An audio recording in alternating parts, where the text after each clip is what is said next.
नमस्कार, बहुत स्वागत है आपका अपन बिहार में। मैं हूं आपके साथ कीर्तिमान सिंह। बुलेटिन की शुरुआत करते हैं। आखिरकार नई एनडीए सरकार के गठन के पूरे 46 दिन बाद बिहार में नीतीश मंत्रिमंडल का विस्तार हो ही गया। शुक्रवार शाम राजधानी पटना स्थित राजभवन में 21 मंत्रियों ने शपथ ले ली है। मंत्रिमंडल में 6 नए चेहरों को भी शामिल किया गया है। नीतीश कैबिनेट में अब मंत्रियों की संख्या 30 हो गई है। पूरी खबर इस रिपोर्ट में दिखाएंगे आपको। बिहार में 46 दिन से जिसका इंतजार था वो लम्हा आया शुक्रवार शाम को, जब नीतीश कैबिनेट का विस्तार हुआ और राजभवन में 21 नए मंत्रियों ने पद और गोपनीयता की शपथ ली।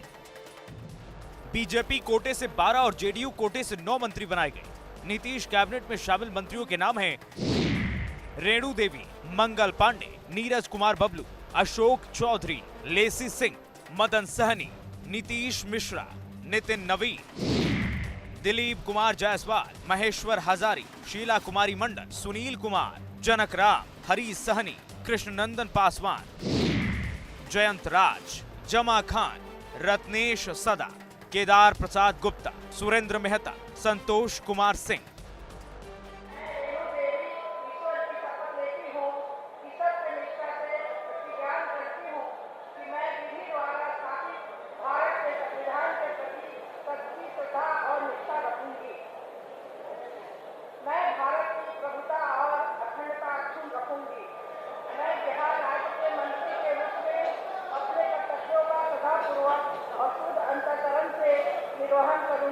ईश्वर की शपथ लेता हूं कि मैं विधि द्वारा स्थापित भारत के संविधान के प्रति सच्ची श्रद्धा और निष्ठा रखूंगा।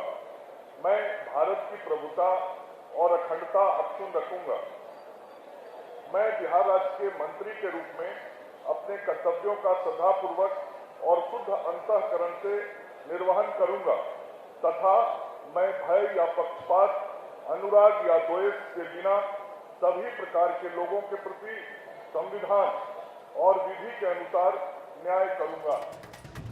लोकसभा चुनाव 2024 में मिशन 40 को साधने के लिए एनडीए सरकार ने जातीय समीकरण को तो साधा ही, पीएम मोदी के विजन को भी साकार करने के नीतीश ने भरपूर कोशिश की। लिहाजा बीजेपी कोटे से 6 नए चेहरों को भी अपनी कैबिनेट में जगह दे दी गई।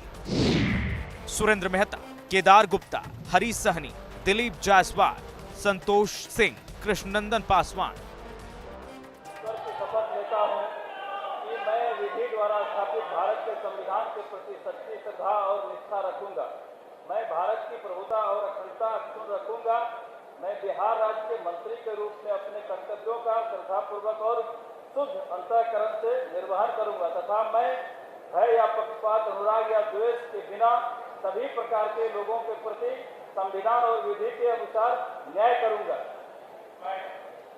मैं नीरज कुमार सिंह ईश्वर की शपथ लेता हूं कि जो विषय बिहार राज्य के मंत्री के रूप में मेरे विचार के लिए लाया जाएगा अथवा मुझे ज्ञात होगा, उसे किसी व्यक्ति या व्यक्तियों को तब के सिवाय जबकि ऐसे मंत्री के रूप में अपने कर्तव्य के सम्यक निर्वहन के लिए ऐसा करना अपेक्षित हो, मैं प्रत्यक्ष अथवा अप्रत्यक्ष रूप से संसूचित या प्रकट नहीं करूंगा। अशोक चौधरी सत्य निष्ठा से प्रतिज्ञान करता हूं कि मैं विधि द्वारा स्थापित भारत के संविधान के प्रति सच्ची श्रद्धा और निष्ठा रखूंगा। मैं भारत की प्रभुता और अखंडता अक्षुण्ण रखूंगा। मैं बिहार राज्य के मंत्री के रूप में अपने कर्तव्यों का श्रद्धापूर्वक और शुद्ध अंतःकरण से निर्वहन करूंगा तथा मैं भय या पक्षपात, अनुराग या द्वेष के बिना सभी प्रकार के लोगों के प्रति संविधान और विधि के अनुसार न्याय करूंगा। नीतीश कैबिनेट में 4 महिलाओं को भी जगह दी गई है। रेणु देवी, लेसी सिंह, शीला कुमारी मंडल, जमा खान। मैं लेसी सिंह सत्य निष्ठा से प्रतिज्ञान करती हूँ कि मैं विधि द्वारा स्थापित भारत के संविधान के प्रति सच्ची श्रद्धा और निष्ठा रखूंगी। मैं भारत की प्रभुता और अखंडता अक्षुण्ण रखूंगी। मैं बिहार राज्य के मंत्री के रूप में अपने कर्तव्यों का श्रद्धापूर्वक और शुद्ध अंतःकरण से निर्वहन करूंगी तथा मैं भय या पक्षपात, अनुराग या द्वेष के बिना सभी प्रकार के लोगों के प्रति संविधान और विधि के अनुसार न्याय करूंगी। बीजेपी ने 6 सवर्णों के अलावा एक दलित और अति पिछड़ा और पिछड़ों को जगह दी है। वहीं जेडीयू ने एक समण लेसी सिंह को फिर से मंत्री बनाया है, जो राजपूत बिरादरी से आती है। वहीं दलित और अति पिछड़ों को जगह देकर जेडीयू ने चुनावी समीकरण साधने की कोशिश की है। साथ ही आरजेडी कांग्रेस के जातिगत जनगणना की काट को धार भी दिया है, ताकि मिशन 40 में एनडीए को 100% कामयाबी मिल सके। ब्यूरो रिपोर्ट, हिंदी खबर।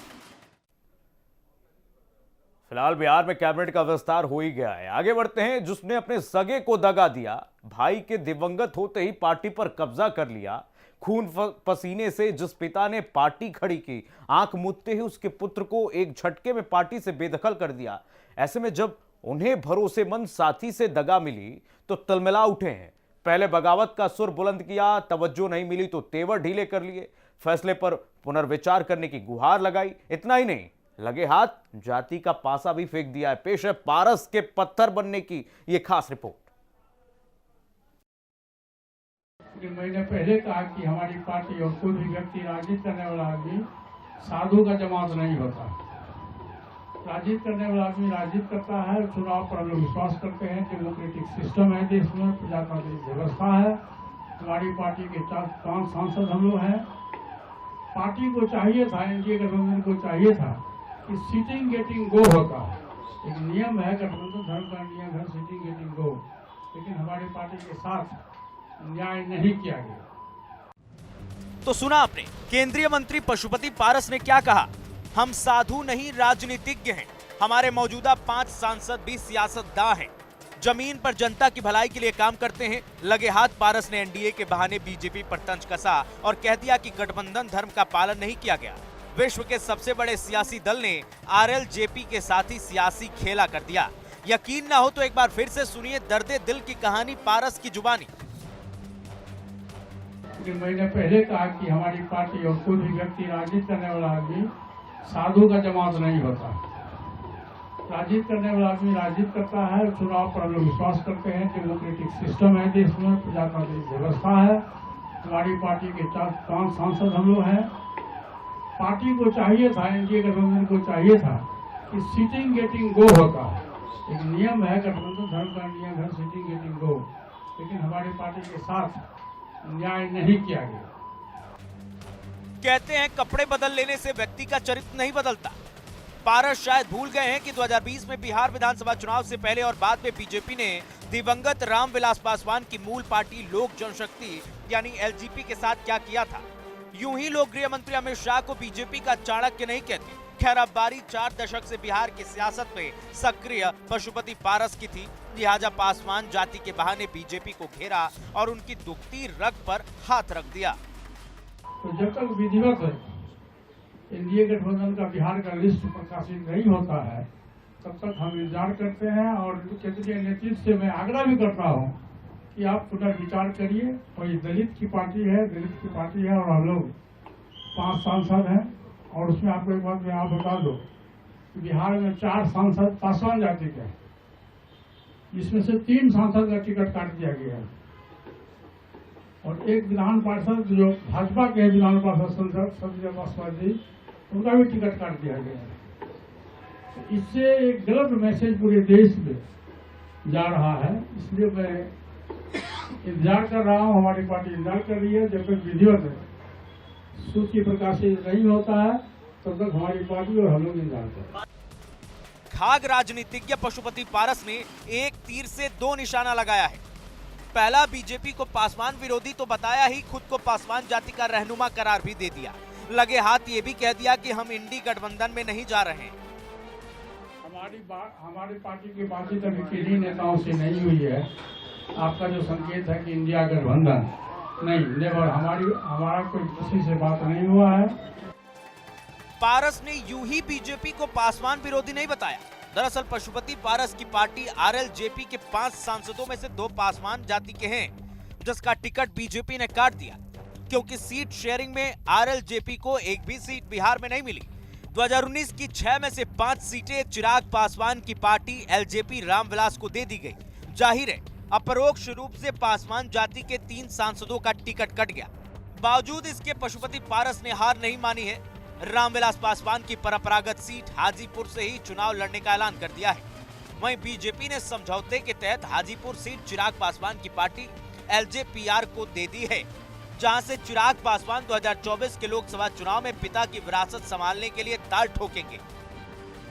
उनका फैसला आया कि जब तक विधिवत भाजपा का लिस्ट प्रसारित नहीं होता है तब तक हमारा आग्रह है, हमारी पार्टी के लोगों का आग्रह है, माननीय राष्ट्रीय अध्यक्ष जी से, माननीय प्रधानमंत्री जी से, माननीय गृह मंत्री जी से, कि हमारी पार्टी के जो 5 सांसद हैं। बहरहाल राजनीति हो या निजी जिंदगी, आमतौर पर उगते सूरज को लोग सलाम करते हैं। पारस बिहार और खासकर बीजेपी के लिए ढलते सूरज के माफिक है, जिसका तेज दिवंगत दलित नेता रामविलास पासवान के चश्मो चिराग और एलजेपीआर सुप्रीमो चिराग पासवान के आगे फीका पड़ चुका है। ऐसे में बीजेपी का पारस से किनारा करना कोई आश्चर्य की बात नहीं है। ब्यूरो रिपोर्ट, हिंदी खबर।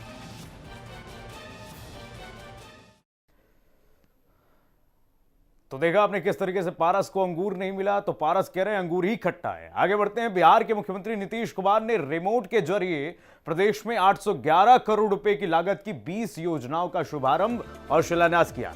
इसके अलावा उन्होंने 4 कृषि ज्ञान वाहनों को हरी झंडी दिखाकर रवाना किया।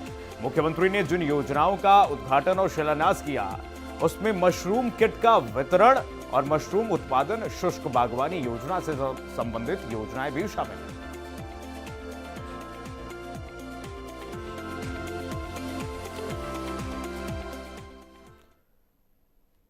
वहीं आगामी लोकसभा चुनाव की तैयारियों को लेकर पार्टी कार्यालय जेडीयू अति पिछड़ा प्रकोष्ठ की समीक्षात्मक बैठक संपन्न हुई।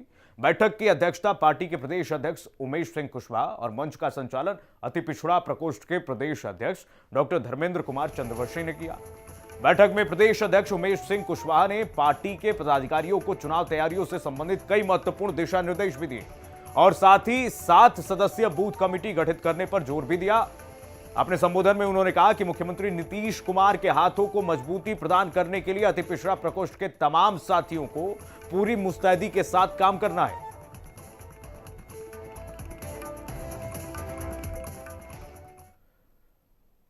वहीं पटना से एक बड़ी जानकारी आपको दे दें। चुनावों की तारीखों की घोषणा से ठीक पहले तबादला हुआ है। राज्य सरकार ने 7 आईएएस अफसरों का तबादला कर दिया है। संजय कुमार राज्यपाल सचिवालय के विशेष सचिव बना दिए गए हैं। तो 7 आईएएस अफसरों का तबादला हो गया है। प्रशासनिक सर्जरी हुई है बिहार में, एक तरीके से कहिए। राज्यपाल सचिवालय के विशेष सचिव बनाए गए। बढ़ते आगे। न्यूनतम संसाधन और आधुनिकता से कोसों दूर सुपौल नगर परिषद क्षेत्र के वार्ड नंबर 6 में गढ़ में अत्वरित और प्राइमरी एकेडमी में पढ़ने वाले बच्चों ने ऑल इंडिया सैनिक स्कूल प्रवेश परीक्षा में बेहतर प्रदर्शन किया है। दरअसल परीक्षा में शामिल इस निजी शिक्षण संस्थान के 67 बच्चों में से 61 बच्चों ने परीक्षा में उत्तीर्ण कर सबको चौंका दिया है, जिससे बच्चे सहित अभिभावकों में खुशी की लहर है। खास बात यह है कि इसको लेकर अब लोगों में इस संस्थान की चर्चा होने लगी है।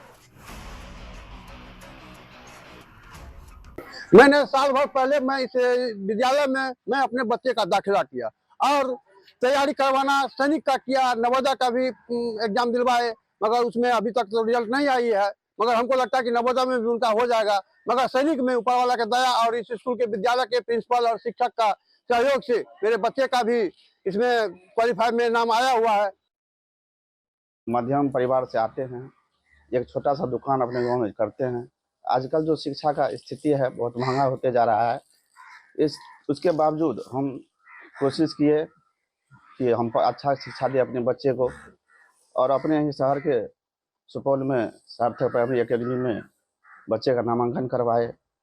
सार्थक परिवार और मेरे बच्चे दोनों ने पूरा पुरजोर मेहनत किया, जिसके बावजूद आज हमारा बच्चा बहुत अच्छा नंबर से 248 नंबर से 300 में 248 नंबर लाया है। सार्थक प्राइमरी एकेडमी के डायरेक्टर राजन जी छोटे भाई समान हैं, उनको बहुत बहुत बधाई और शुभकामनाएं। इन्होंने जो सुपौल जैसे छोटे शहर में इस तरह का इंस्टीट्यूशंस का एस्टेब्लिश किया है, जो इन्होंने किया है, और इस तरह का बेहतर परिणाम मैं देख रहा हूं। जो 67 बच्चे में 67 बच्चे में 61 बच्चों ने सफलता हासिल किया है।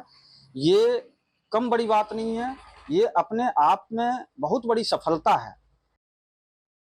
सार्थक प्राइमरी एकेडमी के माध्यम से विगत 10 वर्षों से मैं सैनिक स्कूल की तैयारी करवाते आ रहा हूं और हर वर्ष बच्चे सफल हुए हैं। 2023 में भी 41 में 35 बच्चे सफल हुए और इस साल 67 बच्चे एग्जाम दिए थे, जिसमें 61 बच्चे अच्छे रैंक के साथ सफल हुए हैं। सभी अभिभावकों का बहुत सहयोग मिल रहा है, जो कोसी जैसे इस इलाके में सीमित संसाधनों में, आज के आधुनिक दौर में जितनी संसाधन की व्यवस्था होनी चाहिए उतना संसाधन मेरे पास नहीं है।